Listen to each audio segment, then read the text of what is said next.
سەبارەت بە سمینار بۆ گرتوخانەکانی سۆران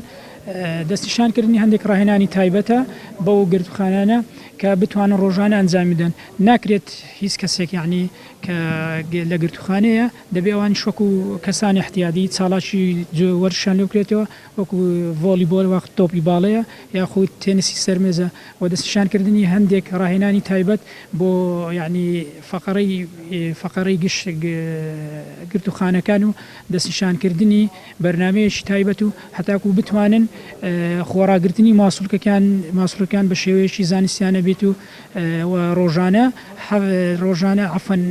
هەفتانە 3 تاکو 4 ڕۆژ ڕاهێنەکان ئەنجام بدەن و هەتاکو تەنمیەی ماسوولەکانیان ئەنجام بدەن. ئامانزمان ئەوەیە تەندروستی باشتر ببەخشین بە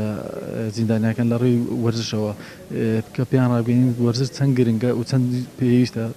بتوانن لە ناو زیندانەکان واز لە وەرزش نێن و بەردەوام بن لەسەر وەرزش چونکە ڕێگری ئەکات لە زۆربەی نەخۆشەکان.